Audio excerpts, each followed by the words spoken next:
Brad Geiger, I would like to ask you a question of massive importance. Oh. Did you know that there is such a thing as professional whistling? Professional whistling? Professional whistling. I did not know that. This is an area I had no idea existed, had no idea need to exist. Who's paying who? That's sort of the definition of professional, is it not? That someone's you get being paid to whistle. Yeah, so anyway, this came up in topic at the Kellett household because we were doing some crazy whistling as we were washing dishes, as happens in a family. You know, we're whistling away. We were trying to out-whistle one another, and somebody goes, "Hey, I wonder if there's such a thing as professional whistling." Well, we dry the dishes, we get it all done. We go over to YouTube and we Google professional whistling. There's a guy in a tuxedo, Brad, who's talking about his career as a professional whistler. And he sounds like this. Well, yes, professional whistling is a fantastic career. And we're dying as a family, right? But the line that absolutely killed us, keep in mind, this guy looks like he couldn't punch his way out of a grocery bag. Like he was 5 pounds wet and had a voice to match. But it's like, but I love whistling. Oh, it's my passion, And granted, he was a great whistler. But the thing he says that absolutely killed us, he goes, and I intentionally don't kiss anyone for a full week before competition. And my entire family all at once said, oh, yes, intentionally. As if there's a lot of options for this guy. Yeah, who's running around kissing this guy? Who's lining up for this? But Brad, professional whistling. Is everything in life, is it professionalized? Can you professionalialize? I mean, I guess you could.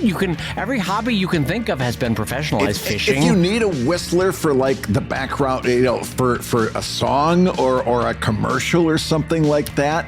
Yeah. I bet you this guy was really upset way back when in the heyday of radio. There was a whole mystery show, The Whistler, and the whole bit was like this guy whistles. Yeah, that solves mysteries. And then if they ever relaunch spaghetti westerns in Italy, they're gonna we gotta hire a whistler. We need a whistler desperately for this. We need a whistler desperately. But if they do, they know who they can call because this guy's not kissing. He's ready to go. He's ready. He's keeping those chaps nice and ready to go. They're not going to be chapped by kissing. He's not going to get a lip sprain. This guy is ready on the moment's notice, and I mean that in more ways than one. So I want you to know, if you need a new supervillain for Evil Inc. to suddenly pop up, The Whistler. The Whistler's not a bad name as a supervillain name. It's not bad. And Marvel Comics does have that one guy that controls that little dart with his whistle on Guardians of the Galaxy. Oh, Yondu. That's true. That was clever. I thought that was clever. So you could have someone who is a supervillain that when they whistle, they hypnotize. Maybe that could. Maybe I was that thinking could be about the a Pied Piper kind of thing. That Pied Piper, exactly. He whistles some people. Look at this. By making fun of someone, Brad, we found creativity. Yes. And on that note, gang, I want to say hello and welcome to ComicLab, the show about making comics. And making a living from comics. I'm Brad Geiger, the author of the Webcomics Handbook and the creator of Evil Inc. And I'm his pal Dave Kellett, the smiling, whistling cartoonist of Drive and Sheldon, and co-director of the documentary Stripped. And this week's hour of Comics Advice is made possible by your support at patreon.com/comiclab. So Dave, let's talk comics. Let's talk comics, my friend. And before we jump into anything, I want to give a huge shout out of praise to my friend Brad Geiger. You guys may know him as the Silver Rubin nominated Brad Geiger from the National Cartoonist Society. Congratulations again on that. I appreciate that. But Brad, that. you have been doing the heavy lifting with the ComicLab newsletter, and I want to give you huge thanks for that, my friend. It's coming out great. I'm really excited about that. That's been, as if longtime listeners to the show probably know that at the beginning of every year, I've got a couple of new things that I really want to put some steam behind and see if they work, and then either incorporate them long term or say, well, that was something that didn't work. And as part of my 2-2-1 strategy that I talked about back in January, part of that was leaning in hard on newsletters. And so I'm really proud of the ComicLab newsletter. Not only does it tell you what's coming up on the show like it kind of needs to do, but we've been also putting in a lot of extra information like that. More tips, more advice. There's a little part at the end called 5 to Grow On, where it's always 5 tips on some part of cartooning. And the best thing about it, it's free. All you've got to do is go to patreon.com/comiclab, Sign up for a free membership, and this thing will just start landing in your inbox on Saturday or Sunday, just in time for a nice little early morning coffee reading for you as you're getting your weekend going. So honestly, yeah, that's the way I enjoy it, is on the weekends, looking at what Brad's put together. Is a little coffee, a little Saturday couch time, and resting my lips for any upcoming whistling competitions that I have. Yeah, exactly. Any whistling or kissing that may be coming down the line. In your case, whistling. I will just echo what Brad said, to jump in over at patreon.com/ComicLab at the free level and get that fantastic newsletter. Brad, you are doing the Lord's work on that one. Thank you, my friend. The newsletter's coming out great. And I want to jump us into our first question, speaking of patreon.com/ComicLab. And this comes in and it goes, Dave and Brad, are there people that can be hired to specifically handle the social media marketing end for cartoonists? And if so, where does one find such a unicorn? So, Brad, I turn the question over to you, my friend. Your social media, you're tired of it. You don't want to deal with it. Can you hire somebody? And how do you find them? And what do you do? Well, listen, as with anything else, you can hire someone to do just about anything, including whistling, as we've heard earlier today. But yeah, you can hire these folks, and there are lots of places that you can find people to do things, whether you go to like a service like Fiverr.com, or whether you search places like Reddit or other social media using a couple of keywords. LinkedIn would also be a perfectly good place to find somebody doing social media manager type work. And that's really what you're looking for, is a social media manager. The question and by the way, I'm not going to go a whole lot further than that, because this is something that I never really got into, and I don't know that I endorse the idea of, and that is hiring a social media manager. So I don't have any firsthand experience on this. I don't think my advice on where to hire one would be very useful, other than all the things that you can probably think of on your own. The much more important question, I think, is, Dave, is this a good idea? Yeah, and my answer is a pretty solid no. I listen. You know how they always say you only get one chance at a first impression, kind of a thing? Social media, for a lot of people on a day-to-day basis, that's your first impression of with them. And you want to lead with your best foot forward, and you want to lead with the foot that is you, that is resoundingly you, And so in tone, in tenor, in timing, in what other T words can I come up with there? Yeah. You want it to be distinctly Brad Geiger's voice going out there. You don't want Dave Kellett writing for Brad Geiger. No. Honest to God. Or vice versa. Vice versa. Because it is fundamentally you, and it is the voice that you're putting out in the world with your comics. It's an extension of that, really. And honestly, it is something that you are going to want to get better at if you are not good at it right now, because you will need this your whole career. Like, imagine saying, I'd like to hire someone to chew my food for me. Well, they're going to do it for you for the rest of your life. Like, if you hire the social media manager, you eventually have to learn to, it's one of those tasks, you just got to learn to do it yourself. And when done right, it is both affirming, and it's an immediate check-in on how things are going, what things are working, what timing works for you when you post, what word choices make a difference, the refinement in how you present your work. Like, there's a lot of real-world immediate feedback you get from it that I find invaluable. And in fact, I don't think it's just me. I think any cartoonist finds it invaluable when you're putting things out there, Yeah, this is one of those things. It's almost like hiring someone to kiss your sweetie because you've got whistling to concentrate on. That's a better version than chewing your food for you. Yes, that's a better joke. Here's the deal. Number one, if you've got money to hire a social media manager, I can think of a whole lot of places that I would want you to put that towards, other than a social media manager. Why? Because of everything that Dave said, but also this. You're going to hire this person. Do you really think they are going to take the time to go, ankle deep in the culture and lore of your comic that they can really, like, at this point, after doing this for so long, I kind of know who my reader is for the most part. Obviously it's a diverse group of people, but I kind of know the zone that I'm shooting into, right? That social media manager is not going to be able to do that and isn't going to care. They're doing an hourly job. They're going to immediately, this is how it's going to go. They're going to quantify it. How many posts you want per day? How many platforms do you want posted on? Perhaps you can even put in some riders on things like engagement and stuff like that. Right. But it's very quickly going to turn into a cookie cutter, time to make the donuts kind of thing.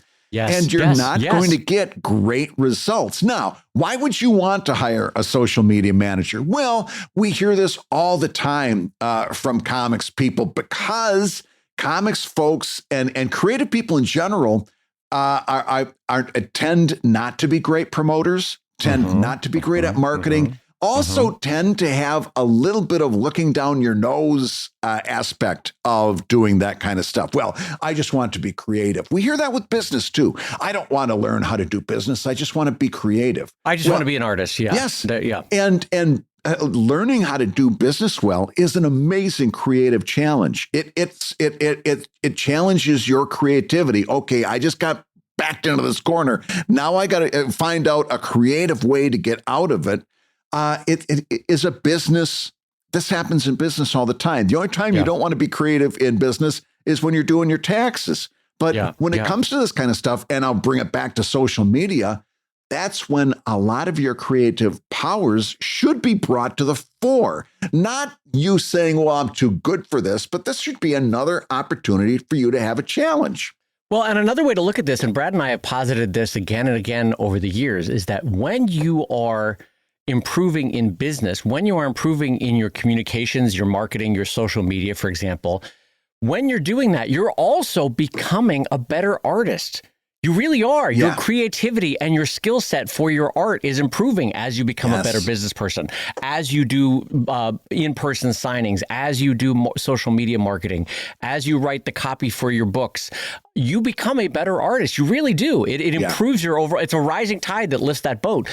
And I will say this, that in my career, I don't know, 26 years online cartooning now, there have been times over those 26 years where I've been pressed for time, or the situation was weird, and I've either said to my wife or my assistant or this or that, hey, you know my tone, just write a little blurb in my voice, right, and put it up, and I'll handle this other thing while you're doing that.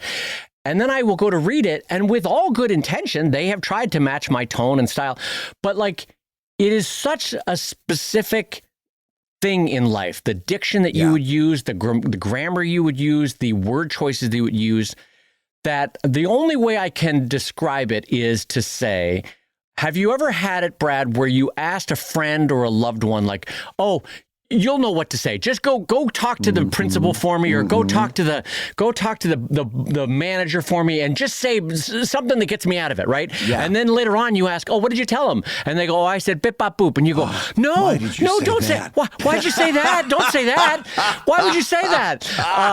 And the exact same thing happens on the rare occasions when I've had someone write it for me. Is that it's just never the word choices that I would use. It's just not me. It's either uncanny valley close, which in its own way is painful, or it's just way off, you know what I mean? Which is self-evidently painful.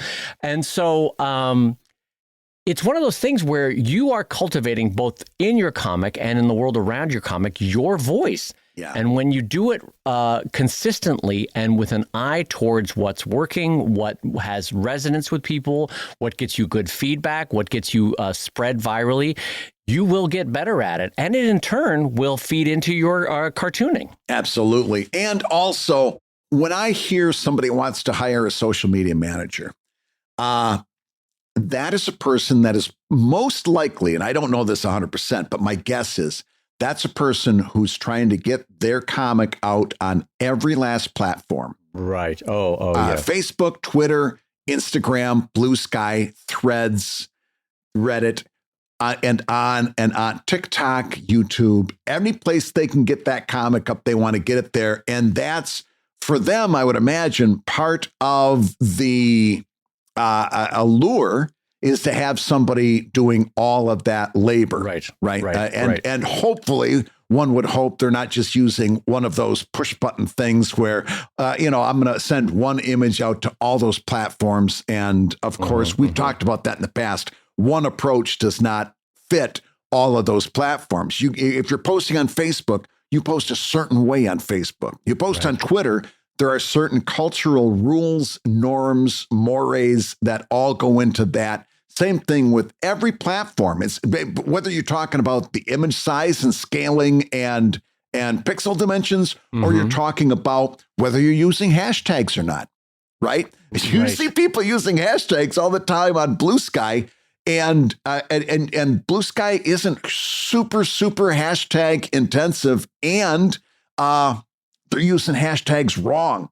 In other words, if you've put your comic up and you go hashtag webcomics, I really want you to stop and think about how hashtags are used. Yeah. And we did a whole show talking about hashtags. I'm not going to go back on that. But the type of person that would do a social media manager, to me, sounds like the type of person that's trying to hit all those platforms. And I'm really going to tell you, if you're trying to do everything, you're going to end up doing nothing. And I really want you to consider that 2-2-1 approach that I talked about at the beginning of the show, where you just say, okay, I'm going to concentrate on 2 social media platforms, right? I'm just going to focus on that. And then if you start paying attention, if you start seeing what's working and what's not, and start, looking at some people that are very successful, not just 1, but 2 and 3, so you don't end up following somebody. There are some people that if I were to follow them, I would not get their results. It's 100% different situation, right? But you can pick up best practices if you look at a whole bunch and see what the similarities are among people that are doing this effectively, right? You can't do that, A, by hiring somebody, and B, if you're trying to hit every damn platform that is out there. You just can't. Pay attention. I'm telling you, your money is better spent someplace else. I would even say you got money to do that.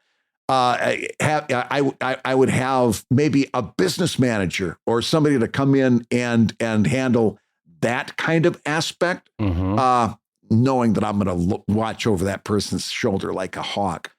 But if I were to put money into that, it might be something like that. Might be an intern, somebody that I can bring in and teach and share what I know and say, okay, I'm going to set you up with these tasks, and I want you to do that. There's a lot of stuff I'd rather spend money on.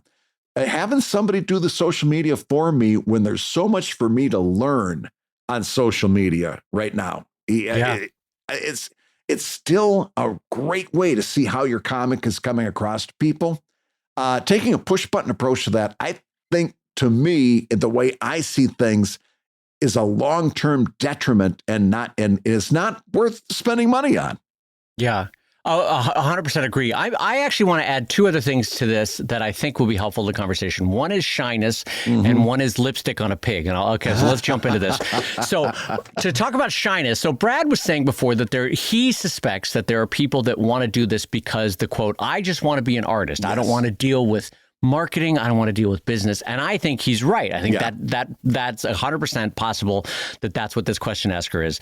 But I think this question asker might also be a different type of person that is just shy. They are just shy about talking about themselves, right? And I want to say, I get it. I understand. There have been and will be times in my life where I just feel weird about talking about myself. Brad and I were joking about it before the show because we were going to do a topic about praising one another. And Brad's like, I don't want you to praise me. And I can tell, like, everybody has the thing that just makes them shy. They're just like, I don't want to do this. And so, I understand that is a particularly hard roadblock for some people. That the idea of promotion triggers a shyness factor. Like, I can't do it. The voice goes real soft. It's like, I can't do it, Brad, I can't do it. But honestly, it's a thing you just have to get over with time and repetition and practice. And honestly, I will say this as a friend, the more you do it, the easier it gets. Yeah. You feel less weird about promoting yourself, for example, when you have done it 100 and then in my case tens of thousands of times.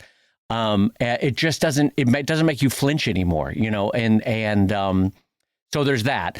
Number two is I want to talk about the concept of lipstick on a pig, because I can also see that a type of question asker could ask this question, Brad, like, Brad, I am doing it. I'm doing my own social media, right? Yeah. I'm doing what you and Dave have said, and I'm out there. I tweet 3 times a day, and I'm not getting any traction, right? Yeah.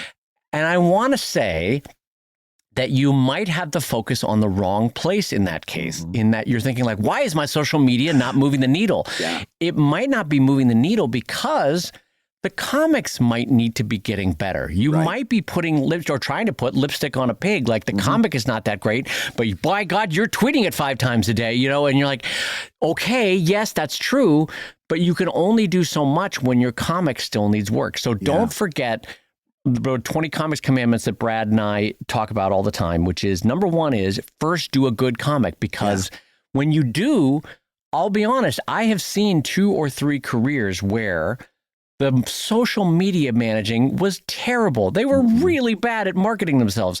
But goddamn, were they among the best cartoonists I'd ever seen. Yep. And so it got spread virally because the social media timing was wrong. The word choices was wrong. The way they linked things was half-assed. Like, you could all the things you could do wrong with social media, they did wrong. But the comic was so damn good. It's like that Steve Martin thing. They got so good that people couldn't ignore them. You know what I mean?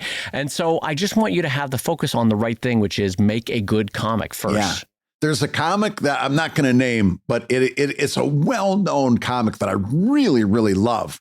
The way they do social media is literally against everything that I would suggest. Like, everything is the polar opposite of what Brad Geiger would suggest. Yeah.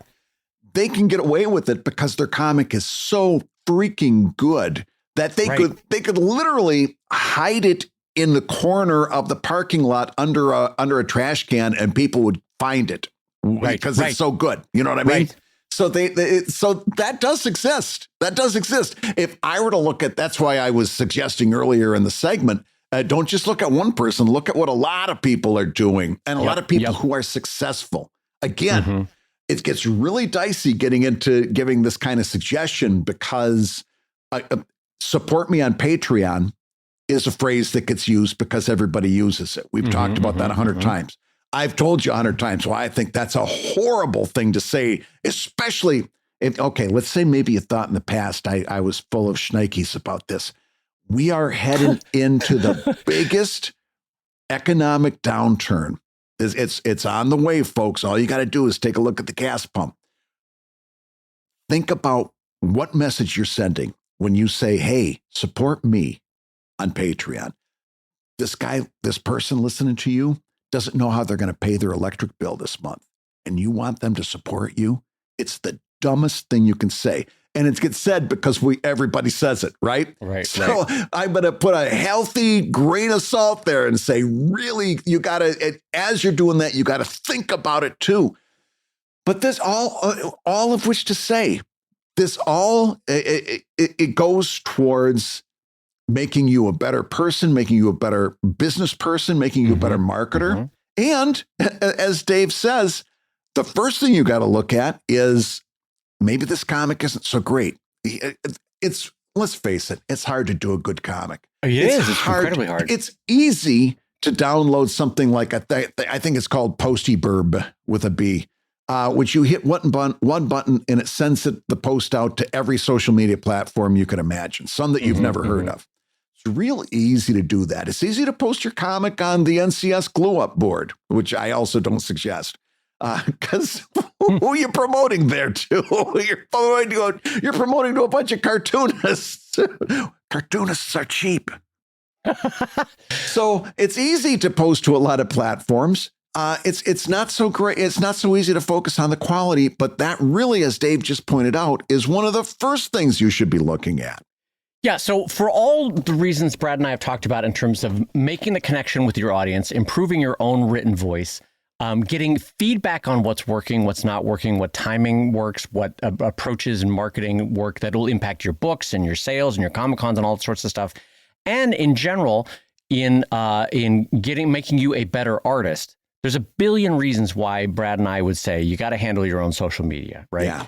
And so we wish you all the best. And there are options to do it, as Brad said at the very top. But I think both Brad and I would say this is one that you might want to take on yourself, that you should take on yourself, because it will be a rising tide that will lift many aspects of your career.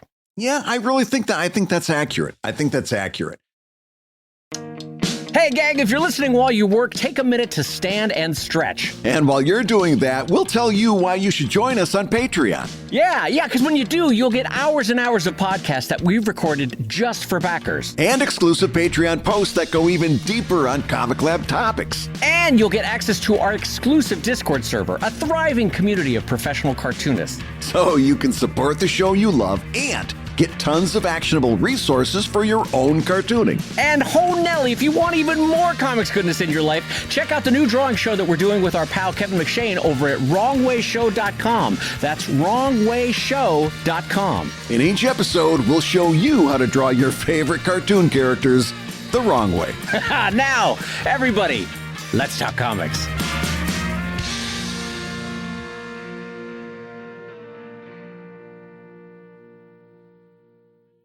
So, Dave, we've got a mid-show update here, and I'm really excited about this. I want to make sure I put it on my calendar so I attend. You are doing an AMA. If you've been living under a rock, that stands for Ask Me Anything. You're doing an AMA on the fantasy subreddit on Reddit, and that's all in connection with your much-deserved Hugo Award nomination. Well, to hear that from a Silver Rubin nominated cartoonist, it sure is that sure is a nice thing to hear. So yeah, I am doing a on May 28th, so it might be coming out before this show has aired. But I wanted to talk about it mainly because what a nice knock-on effect the Hugos have had, Brad, in terms of marketing, in a way that the Rubins and the Eisners have not necessarily given to their cartoonists that have been nominated.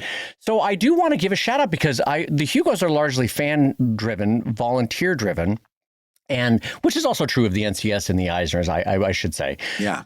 But they had put together a Blue Sky starter pack when they announced their nominees. Within minutes of it being announced, right? They said, "Oh, and here's a starter pack where you could follow all of our nominees."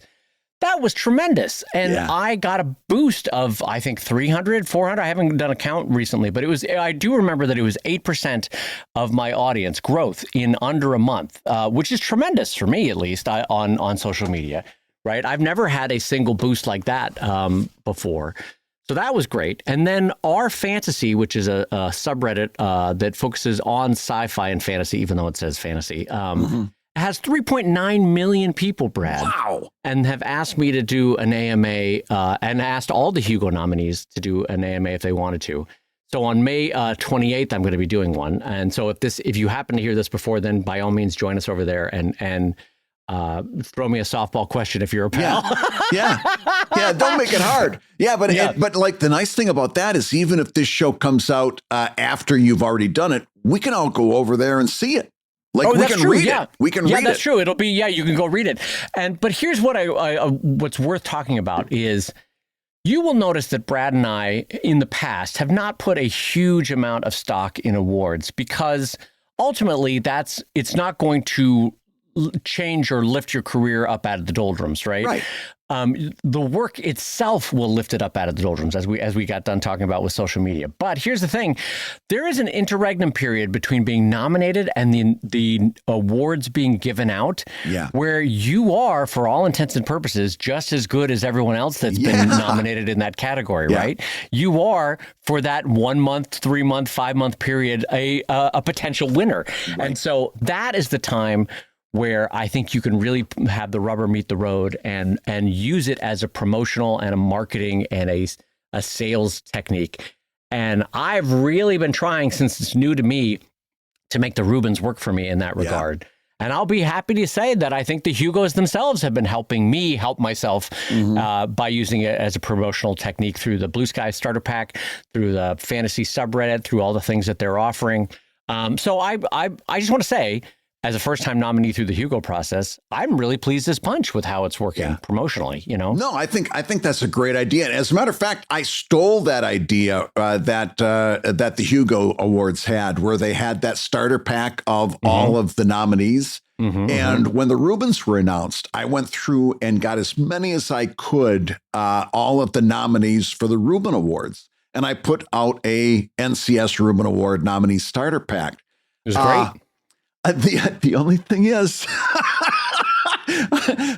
we really have. This goes back into our conversation about hiring a social media manager. We really have to do a better job talking to cartoonists about promotion, because I put that thing together. I think D Fish was the only one that shared it. Was the only one that said, "Oh, this is a great idea," and shared it to her audience. And I did my little trick where I said, "Hey, here's a starter pack, and don't miss these people." And I put a bunch of the people there. The whole reason for doing that, as I've talked about on this show, it's all part of the strategy. When you see your name, the first thing you do is say, "Oh, hey, I'm going to retweet that to my audience." Well, right. Didn't happen. The thing died a horrible death. I don't think I picked up I don't think anybody used it. But I really respect that they did that. I'm going to keep doing it for different reasons, because I think it's there. But I think we really need to. I think this is all the more reason that creative people, including cartoonists, have got to not hire a social media manager and start tuning in, because that was a layup. By spreading that as far as possible. As a rising tide that raised all ships, was a real easy thing to do. And it just sat there like a wet fart in church. It was amazing. So we gotta, I don't know. I'd like to see more. I'd see more of us getting more active in promoting one another. You know what I mean? Yeah. Well, I think in this case, it specifically helped because this Hugo Sci-Fi Folks organization, you only hear from them once a year. And in the one time a year where all eyeballs were turned towards them and their social media, within 5 minutes of announcing the winners, they announced the starter pack. And I really do feel like that helped. And so it also got spread by some really big heavy hitters in sci-fi who have multiple tens of thousands, if not hundreds of thousands of followers. And that makes a difference. But anyway, one thing I will say, just as a follow-up, Brad, in terms of self-promotion, is that because, again, we all have our own blinders on. We were joking before the show that Brad doesn't like to be complimented. And we were joking last week that for whatever reason, I have a mental block about putting Hugo nominee on the cover of my books, right? Oh, yeah. I just want you to know that I was falling asleep the other night having read a piece by Scalzi who was talking about Hugo nominations and that you should put Hugo nominee or Hugo winner on every book the rest of your life. That I just want to say out loud, no, I see my own psychological block. I see it. I see that I have a block there and that it's stupid. I should put Hugo nominee or Eisner nominee but here's another thing is like, how old does the nomination have to be for it to become a little bit watered down? You know what I mean? Like Brad, I've been nominated 3 times for the Eisners, but the most recent one, I think, was 6 years ago, 7 years ago. I don't know. Like, does it get a little sad when I'm like, 3-time Eisner nominee to Dave Kellen? It's like, 7 years ago you were, I don't know. Well, again, I mean, listen, from that conversation that I put it on the next 4 books. But then even for me, it got to be silly. I couldn't put it on the 5th. Although you did have a good conversation about front cover versus back cover. Like I can see it on the front cover for the next book. And then after that, it's a back cover thing. Like it never goes away. I think it should be part of your introduction ongoing. 3-time Eisner nominee, future Hugo Award winners, stuff like that is definitely right. definite back of the book material. But you and I have a bone to pick now because I sat for an entire show and tried to talk you into this. And John Scalzi, you're going to listen to? Listen, I've read several of his books. I think he's amazing, and he's really got me thinking when I do storytelling, to see if I can do as good as him. Yeah. But him you're going to listen to instead of me? Umbrage over here is what I'm taking. Brad, have you ever had it where someone passes you the pickle jar and they immediately pop it open and you're like, I loosened it for you. I loosened it. Yeah. Brad, you loosened it for John Scalzi. That's what you did. You loosened for John's advice. I listened to you. I took it in. It didn't move the needle immediately, but then the fermentation of Brad's advice, it kept pickling in the jar, and then John popped it open. But it was Brad's fermentation, everybody. I really feel awkward saying Brad's fermentation. I don't know what that. But anyway, so I'm realizing, again, we all have our own weird idiosyncrasies, and for whatever reason, that's mine. It's the same kind of part of my personality, Brad, that doesn't like celebrating my birthday. I know that that's what that is. Yeah. And so I don't necessarily want to put Hugo Award winner, Hugo nominee on the book cover, but again, I recognize that's my own failing in my personality, or at least if not a failing, my own quirk in my personality. And that I need to get over it, because literally every publisher would be like, no, you idiot, we're putting that on the cover. We put that on the cover, front of cover. That's a cover thing. Having said that, and by the way, I think that goes on your cover. But I think it's also, there's a big difference in the way you get books across to an audience and the way John Scalzi gets books across to an audience. That's very true. Yep. That's very true. So that's one that if you actually didn't, I don't know that it would hurt you that much. But without litigating that entire thing, I think we should go into the next question on ComicLab. Well, it actually feeds in perfectly, because speaking of using old nominations far after their expiration date for your marketing, we have a question that comes in and says, Brad and Dave, what do you do when you finish your project in terms of the business and marketing? How far can a project like a long-form comic be realistically stretched beyond its narrative conclusion before the returns diminish too much to make the investing of time worthwhile? What things would you consider doing to extend the life of your project once it's done? And do you end up closing your website or other things? If it's a cost or on a project with no income, what do you do? Brad, basically, you've been working on a long form, a short form project, doesn't matter, I don't think the length. You've been working on a project for months, for years. It comes to a conclusion. It is done. Right. How long after it's over, Brad, do you continue promoting it? And is it even effective to continue promoting it? Well, I think the main, I'll be honest with you, the main question is, do you still have books in storage? If you still got books in storage, you keep promoting that book until those books are gone. Right? Hey, guys, for those who remember, I had still got it, the book 7 from Sheldon for many a year. That book got some promotion long after the other ones did. Yep, that's for sure. No, but I was thinking, like, because I've been really wrestling with this. And it's like, I did Greystone Inn for 4.5 years. There is a hardcover version of that you can buy. Mm-hmm. And I don't promote it. Where would one buy it, Brad? Just out of curiosity. It's one of the rare instances of a print on demand that. Okay. So we don't need to push it. All right. No. There was never. That was one of a situation where I knew there was never going to be an audience for that, but I put it up on POD and then forgot about it. Yeah. Also, it was black and white, so it was a little bit more forgivable too. Mm-hmm. But having said that, I don't have any Greystone Inn books to move, and a print-on-demand book, I'm going to get like $1, $2 out of that. It's really not worth my time to promote that. Now, there's been a number of different books that I've got a lot left over, right? And I've got stock yet to go.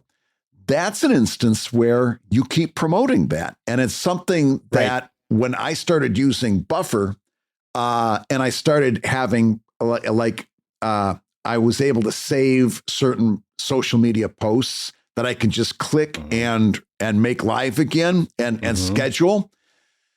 that really changed the way I did social media, because now I've got a whole bunch of that stuff just set to go. And I'm not sure what a good example is. Oh, well, any of the older Evil Ink chapters that I've got collected into e-comics. I just click that, drag it over. I don't think about it. I did it once. I saved it.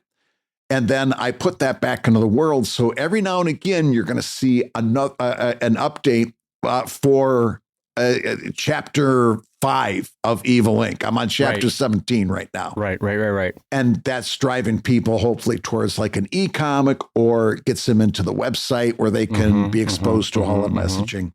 That I keep promoting, right? Because that, even the e-comic, I'm not going to make a lot of money there, but I can see that bringing them into my website. Now they're in my funnel. That's a whole part of a bigger aspect there.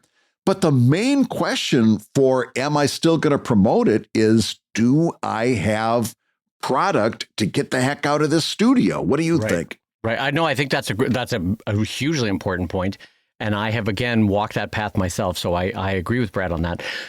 Brad's talking about it from the stick perspective. Like, look, I got books I need to fix. I need to move people to it. I'm going to talk about the carrot side of things, which is a flip and also valid side of it, which is, my attitude is you keep talking about it as long as it's getting a pulse. And you'll know this because you're doing your own social media managing. So you'll know when you talk about it, does it move 3 more copies of a book? Do your website stats jump when you talk about it or promote it?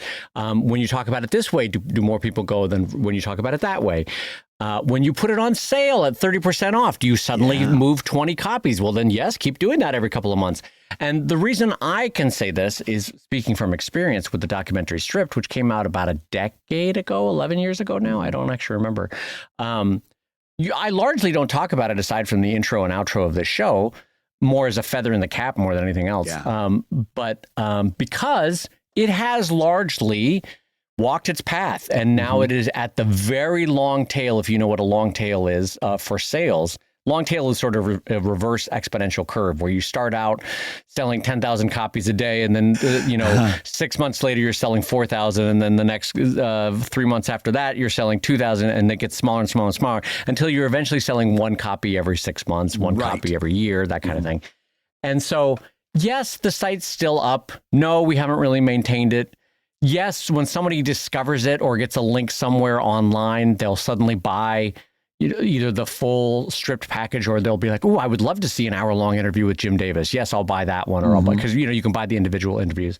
So yeah, occasionally people will still buy things, but for the most part, Brad, it's reached the end of its life. And so, from the carrot side of things, there's only so much stick I can apply to that. You know what I mean? Like, at this point, it's done its run at 11 years in. So, and much like Brad with Greystone Inn, you can only sort of whip that donkey so much. I don't know why I'm going with the carrot and stick. I'm really leaning in on this. I'm really leaning in on this. But no, you know what I mean? Like, there's only so much juice you can squeeze from a project. And so I guess what I'm saying is, separate from how many books do you have, I will say the other aspect is true. You just keep talking about it, you keep promoting it, as long as it's still moving. Because the goal for these kind of things, anytime I put a book out, is for it to continue to be selling 5 years after I kickstarted it, so that it's still a contributor to the studio's overall bottom line. So, like, if I opened up my books and showed you, the bulk of any given year would be the book that I just kickstarted in the last 2, 3, 6 months, right? And then the next step would be the book that I kickstarted 12 months ago or 18 months ago or whatever. And you sort of work further back. The book that I kickstarted 4 years ago still sells, not a lot, but still sells. But if you've got 10 of those still selling, that adds up, that kind of thing. So yes, I still promote the past books. I still put stuff on sale. I still talk about it. But it's sort of again, a reverse curve of an exponential long tail. Whereas you're talking about a lot for the first 3 months, then 6 months, and 9 months, and then 2 years from now, you barely mention it. And then, that kind of thing. So that's both Brad and I are, I think, coming at it from different but congruent ideas, which is, if you still have the books, you're still pushing it. And if they're still selling it, you're still pushing it. That's I think, what what we both would say. Don't you think? Is there any other point that we missed on that, Brad? When do you the know only to thing stop, I for would example? add to that would be that at some point, let's say you're out of your physical stock, but your old worth still has worth as part of your overall funnel towards getting new people. So I don't think anything ever necessarily dies, that much. But there are, of course, you're going to be promoting the new stuff a little bit more than the old stuff. But like some of that, like your book still got it, right? Which you infamously still have, right? Yeah. Stuff like that is your go-to when you want like a loss leader or a little something extra, right? Yes, if costs me nothing to throw it into the package, almost, exactly. And you can either delight somebody. Hey, by the way, I've done that because Evil Inc. Chapter 3, I've got so much of. So every now and again, like if somebody is like, oh, I'm going to throw a little something in, extra for this person, or maybe, it just seems appropriate to do. Boom, I've got that book ready to go. You sign it. It's a nice thing. If they don't like it, they can throw it away. I don't care. It doesn't add that much to the shipping. And it's you can even use your older work in that regard too, as something to either be a loss leader or to delight a reader, something like that. It never goes bad. No. The one thing that you're never going to hear Dave and us say is, well, that's old stuff, so you can forget it. We'll never say that. No, we build up the market value of it such that when we do include it in a Kickstarter as a bonus or as a stretch goal or as this or that, we can then say, look, it normally retails for $5 or $10, but you're going to get it for free at this stretch goal or this. So yes, I 100% agree with Brad that even when a book physically sells out, that ebook will continue to be on my site. But then more importantly, I will use it as a promotional bonus for the next Kickstarter. So in a way, it's still helping the ecosystem of my studio by being either an unlock stretch goal or a gift with purchase, for example, or something like that, a bonus thrown in.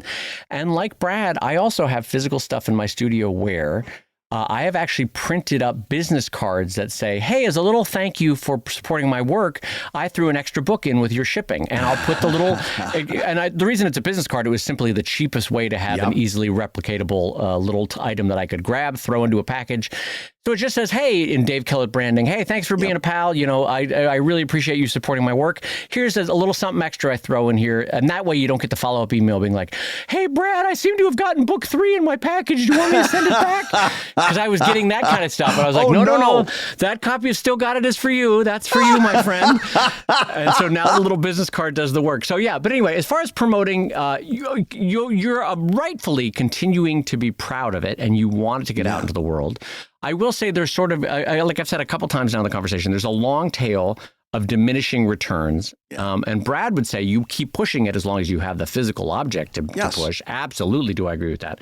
And I think I would also say you keep pushing it as long as there's a response and a pulse. And between the two of those, you'll know it, again, because you're doing your own social media managing. Absolutely. Yeah, we've got a theme here. So, Dave, let's see if we can land the plane with this question from another one of our patreon.com/ComicLab patrons. And this person says, with both writing and art skills, there are so many projects that comics creators can take on.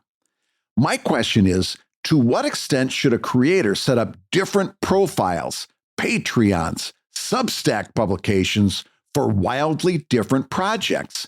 It's hard to grow one more than one account, but I'm not sure there's much audience overlap between some of these projects. So this is a really good question. This is a person really good. like a person like you or me, doing vastly different things, right? You do Sheldon, which is humor. You do Drive, which is sci-fi and also humor. You do ComicLab podcast. You did Stripped, which was a movie documentary. You do a lot of different things. You don't try to put those all under one roof. So what's our advice for this person? Because the first thing I'm going to tell you is you should consider keeping it under one roof. Well, it's interesting because I don't necessarily disagree with you for someone starting out because and then there's a weird period where you're like, no, but I'm 5 years in, and each one of these sub brands is starting to build their own head of steam, right? So it's not. I just want to start this answer by saying it's not a cut and dry pat answer on the way you should do this, because in some respects it's do what I say, don't do what I do, because I, like Brad, divvy up all my promotional and distributed fundraising things into their own little buckets. Sheldon is its own little bucket. Drive is its own little bucket. ComicLab is its own little bucket. Every single book that I kickstart is its own little bucket, right? So each one of those you can consider to be a different master that I have to serve, because I'm trying to nourish each little plant growing up, And so, but when you're starting out, it's tricky because you're like, I'm I contain multitudes. I have so many titles in me. But no one knows who you are yet, right? So there's an argument to be made that when you're starting, the best branding you could do might be Brad Geiger or Dave Kellett, or whatever you are as your singular unit. You market under that, and then as they take wing a little bit, and they start to fly on their own path. Look at that metaphor going. Oh my God. So much better than whipping the donkey. I'm loving it. I feel so much. Both I and the donkey feel better about this metaphor. No, but like as they take wing, you're like, okay, now you can go off and be on your own. And I'll say from my own experience, this is what I did. Sheldon was my established title, right? At the point that I launched Drive, I'd been doing Sheldon for about 15 years online. And that's, my audience knew me as Dave Kellett. Dave Kellett is Sheldon. Sheldon is Dave Kellett. I hadn't done Stripped yet. I hadn't done Drive yet. The way I launched both Stripped and Drive was on Sheldon. It was, Brad did the same with Greystone Inn, and then later on with Evil Inc. for different projects. You use what tool you have at hand, and then you launch the new thing, and then you nurture it up, and it takes 6 months to 24 months. Yeah. And then eventually Drive got its own website, and then eventually Drive got its own Patreon. But it started as a Saturday sci-fi feature on Sheldon, because that's where the audience was. Yes. And then as it got its sea legs, it got its own site. And so I don't know that I would have recommended to that Dave 10 years ago, no, you got to launch it on its own social media and its own Patreon. I would have been like, nah, this is right the way you're doing it. Launch it through Sheldon. It's the tool that you have. So maybe, to our question asker, whatever is your main project, or the one that you are most widely associated with, maybe that's the better way to say it, you got to use that one as the leverage to get everything else up and running. Yeah. And then with time and tide, then start to divide them up into their own little buckets. Brad, what do you think? Because you launched Evil Inc. on Greystone Inn, right? Oh, yeah. And I've, listen, I don't know that I've done things right. I'll tell you that right off the bat. Yeah, there's kind of no perfect way to do it. We should say that. There's no perfect way to make this transition. Yeah. And although you said in your comments that you were directing them to somebody starting out, I think that this is also a very good perspective for somebody who's further along in their career, intermediate, or even somebody that's been doing this for a long time. Okay. I think it applies, but you can't get much more different than some of the things that I do between Evil Inc. and Evil Inc. After Dark and the Webcomics Handbook and ComicLab. Those are a lot of very, very different things. Very different things. And believe me, it's a challenge. I have to be very careful the way I do my outreach, and I actually do try to make sure that I'm being cognizant of all of that. Having said that, here's what Dave and I aren't saying on the other side of this, is that what you're talking about there, starting different social media profiles, keeping up with different Patreons, having a separate Substack. And by the way, Dave and I both have separate Patreons for different projects. I have separate Substacks, one for Evil Inc., one for Webcomics Handbook. And even with all of that, and by the way, it's incredibly difficult to keep all of that stuff straight. And I've got to really work on, I've had to build a system that makes sure that one thing doesn't get forgotten and things still get left by the wayside all the time. Agreed. So for me, not for Brad. I'm sorry. I'm not taking a shot at Brad. I'm saying I agree that it happens to me all the time. Yeah. So having said that, we would both recommend that you hold off on doing separate monetization platforms, separate social media until you absolutely positively have to. Yes. Because then once you do, then there's no going back, right? And there's few things that are as difficult as realizing that you started a Patreon that went nowhere, or you started a newsletter that went nowhere, or and then you've started a separate social media and this project has gone nowhere, but you'd like to keep those people, in the loop somehow. Right.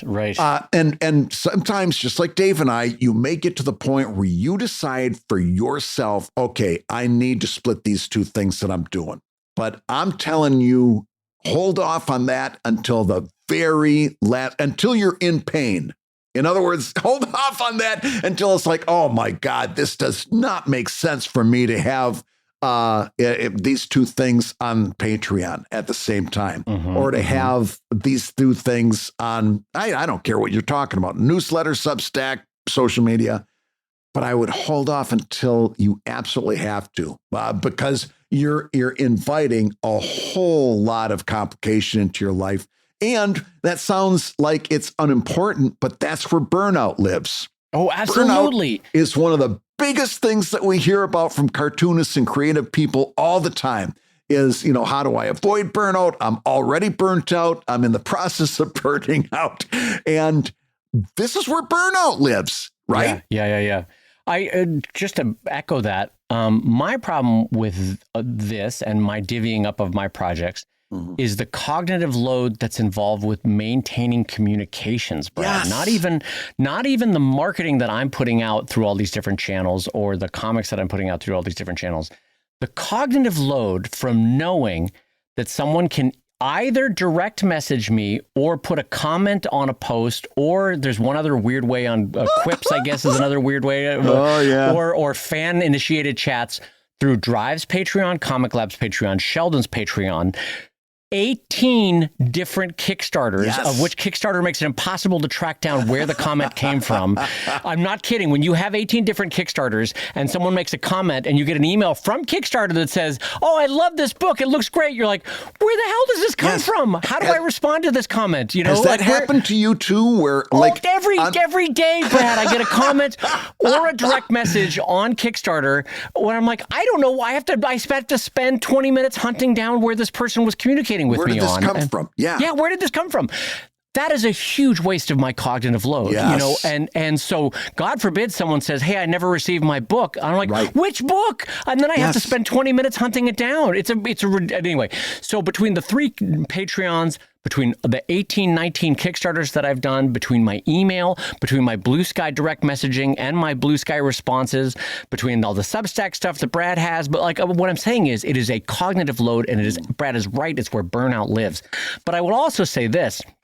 And this is a complete counter argument to everything we've said before. When the time comes when you are ready to split up your projects into their own social media, one of the things that Brad had and that I had is it's good to know the comparative success of the different projects so that you know where to put your efforts, right? Yeah.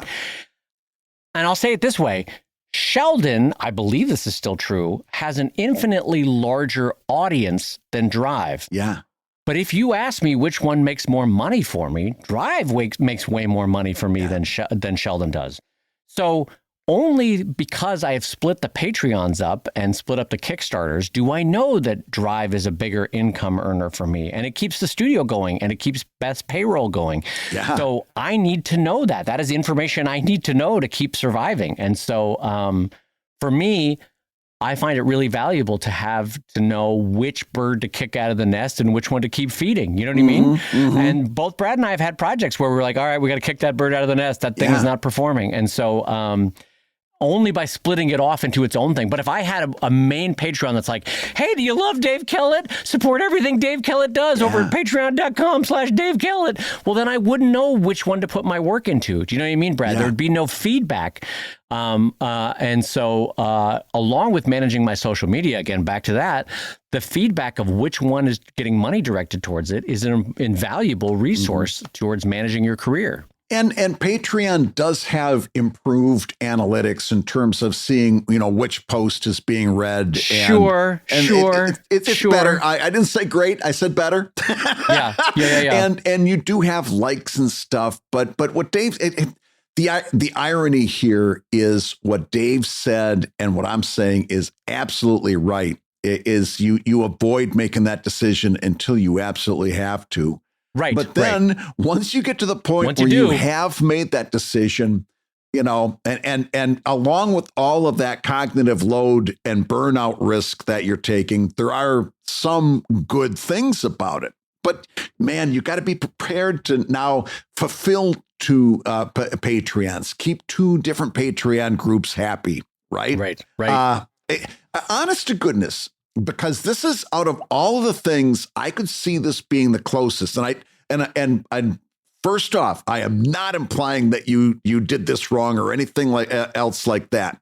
But if you had to do it over again, knowing what you know now, would you have kept Sheldon and Drive together for longer under one roof, or was that a good decision for you? Would you do it the same way, break off immediately? Because in my mind, I can see a lot more crossover between Sheldon and Drive. Same art, same sense of humor, same personality behind it. Than I could see between keeping Evil Inc. and the Webcomics Handbook under one roof. Those are completely different. They got to live separate. Yeah. If you had to do it over again, would you have done it the same way or not? Well, no, I think the timing, and I might have it, my memory might have it wrong here, but I feel like it was about 6 to 9 months after I started Drive on Sheldon, did I start to split it off? Yeah. And I actually feel like that was, by the way, this is a totally fair question. I think that was about right. And it was sort of a touchy-feely, subjective call, but I did it on Sheldon first, not only because I wanted to steal from that audience for this new project, but also just being honest about it, I wasn't 100% sure that I wanted to commit to this new big project that was going to take me 15 to 20 years to tell. And so did I want to build a website for it? Did I want to maintain all the new social media for it? So trying it on Sheldon was basically the path of least resistance to testing out a new project. And Brad and I have done that before. You guys have seen us try out other projects where we've either done it through existing channels or set up a bunch of new stuff and then, it did or didn't work out. And so the effort in some senses was wasted. But, so I'm of two minds about it, but I feel like the way I did it with Drive and Sheldon is for the most part right. But again, it goes back to what I said before. There's no perfect way to know. It is kind of a subjective, touchy-feely, like now it's time to split these two apart and have its own. I will say this though, Brad, you and I won't name names, but you and I have known cartoonists where they did all 5 of their projects, 4 of their projects, 3 of their projects under one Patreon. Like, hey, if you love Skip Bibbles, go over to Skip Bibbles Patreon and support all 5 projects. And I'll be honest, looking from the outside in, I don't know that worked. I don't know that was successful communication or successful marketing for their Patreon. As much as people love Brad Geiger, I think they love Evil Inc., rightly so, more than Brad Geiger, because that's what Brad's asking them to do. Don't love me, love my work, Right. And so when you make a Patreon that says, hey, do you love Brad Geiger? Support all of Brad's projects. It's disingenuous because Brad wants you to love his work more than him. I want you to love my work more than me. I don't want to be front and center. So there's that. But I will say this from the outside looking in, just in terms of cognitive load. And I'm not trying to falsely build you up, but when I look at how much Brad has to handle through all his social media, all his different Patreons and Substacks, all his different projects, I genuinely, as a friend looking in, I don't know how you do it. I really don't. And so Brad and I are not saying this is easy is what I guess what I'm getting at here. We're not saying it's easy. I fail all the time at completely missing communications on one of my Patreons last week or one of my Kickstarters 2 weeks ago, or I dropped the ball a lot because there's so many balls up in the air, frankly. Yeah. But I look at Brad and I don't know how you do it. I don't know how you manage it all. A lot of notes, a lot of Post-its, a lot of spreadsheets. It's just, and by the way, that's part of why I harp on 221 so much. In other words, part of that is if I was trying to keep up with Twitter, Facebook, Instagram, TikTok, and all that, forget about it. I'd be, in the loony bin. But if I had to say that our overall advice with this is that, yes, eventually, if you do drastically different projects, eventually you're going to need to separate those out on different social media platforms, on different Patreons and newsletters and so forth. Eventually, you're probably going to have to do that, but take it slow. If I said that was our overall advice on this, yes, you're probably going to have to separate them out eventually, just like we did, but take it slow. And would that be a good way to encapsulate everything that we've said? Actually, yes. Taking it slow. Yeah. That's true with a lot of things in life, but taking it slow and tentatively, frankly, splitting them apart to see how it works. I will say this, and I think this is true for both Brad's Blue Sky and my Blue Sky. I think that's the one place you can go to see all of my disparate projects and hear all of the bits of news from the different worlds that I create in one place. And that's sort of intentional. Because that to me is my cross-promotional platform for, hey, if you like Drive, maybe you'll like Sheldon. Hey, if you like Sheldon, maybe you'll like ComicLab. Hey, if you like ComicLab, maybe you'll like Brad Geiger, that kind of thing. So that's sort of where I cross all my streams, Ghostbuster style, into one way to bring down Zool. So yeah, I think just to finish that metaphor. No, but I think this is a it's also a good problem to have. It means your creativity is outgrowing one project and you are finding you contain multitudes, like we said before, and you want to do more than one thing in life. And that's wonderful. That's a great thing to be, in fact.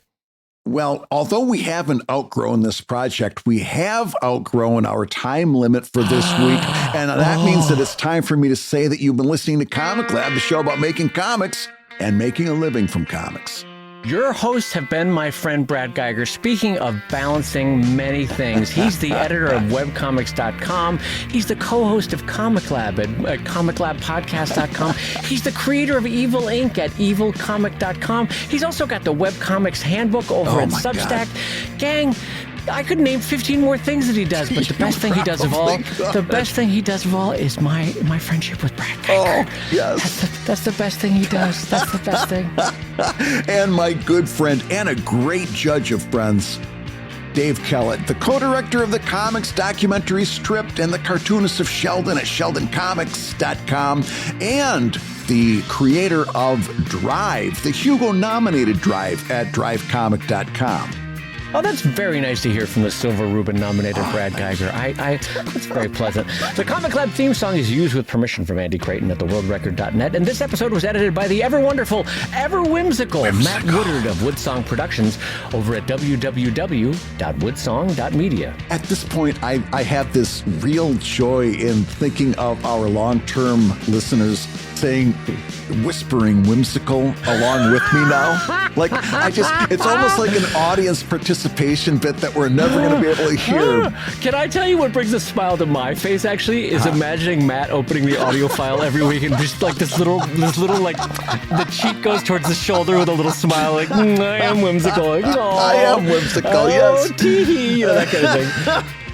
If you love ComicLab, and gosh darn it, we know that you do, you can rate and review the show on Apple Podcasts, and you may hear your review featured on a future episode. And don't forget to give us a 1, 2, 3, 4, 5-star review on Spotify. You know why? Because there's something we're doing there, and it's not an environmental hazard because we're doing it carefully, but we are burning. We're burning up those podcast charts. God bless America. You can share your thoughts on today's episode over on the Comic Lab Confab line. That's 1-609-379-3520. Once again, for the folks in the back, 1-609-379-3520. That's 1-609 Dry Elbow, DRYELB 0. Now, you can't get better than Dry Elbow. You might as well. Right now, there's, along with the people who are saying whimsical whispering into their podcast apps, there is a bunch of people that are going to go to their grave knowing 609 Dry Elbow. That's 1609 Dry Elbow, where the elbow is nonsensically ended by a 0. And we may play your message on a future episode. Hey, one thing that does make sense is that you can make plans to see ComicLab live. You can see this blustering bullshit live at the NCS Conference and Rubin Awards, August 6th through the 8th in Columbus, Ohio. Go to nationalcartoonists.com for details. And I will say, because I haven't mentioned it before, you can see Dave Kellett, that's me, over at San Diego Comic-Con in July and over at WorldCon in Anaheim in August. I'm just going to give a little shout out to my friend Dave Kellett on that.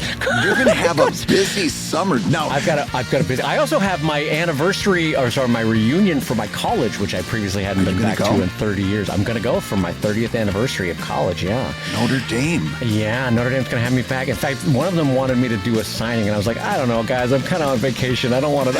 Also, it's weird with like your old classmates that you haven't seen in 30 years. I'm like, I'm not doing a signing for them. That's weird. Yeah, those guys saw me do keg stands. They don't want to see me do. But I will say ComicLab is made possible by your support at patreon.com/ComicLab. So I will go ahead and say that twice. Patreon.com/I was never good at keg stands.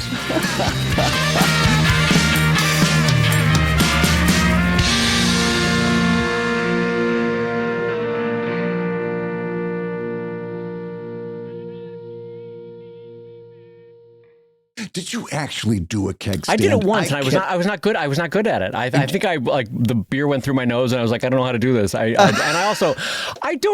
was never one that enjoyed drinking for excess or anything like that. Like competitive drinking. Every time something happens, you take a drink. Yeah, no, I never enjoyed that. I always paid the price with my liver the next day, and I was like, no, or my kidney rather. I don't know which one is it, the liver or the kidney. I always liver takes care of alcohol. Kidney also if you're drinking a lot. You know of what beer. It was? Because I had a ptotic kidney, and for folks that like to dispel that, that's PTOTIC. I had to get it surgically fixed. I had a ptotic kidney in college from getting hit in the ribs with a football helmet as a running back, and so my kidney went developed ptotic. Kidney problems from getting hit in the ribs. Where was your kidney at the time? I got hit in the back, in the lower back, in the ribs, and the helmet knocked my kidney out of its protective webbing, and it went ptotic, which basically means it slumped down, and so. Long story short, Brad, when I would drink, it would be more, what is the term for producing more urine? What do you get when you drink coffee or drink alcohol? You would get, not diuretic, you'd get, anyway. It would back up like a stuck hose on, and the referred pain, Brad. Guess where the referred pain went to, Brad? I'll let you guess. It was old righty. And let me tell you something. If there's anything that you want to get a surgery for, it's when you get referred pain from your kidney, and old righty. And boy, did that pain. I've never even heard of referred pain. Yeah, the nerve bundle works together, and so it sends it down to old righty. And I was like, oh hell, I'm going in for a surgery for this. This is miserable. It was a month before my wedding. Anyway, this has been Dave's Medical Stories on ComicLab, gang. Congratulations to all of you on this. This is great.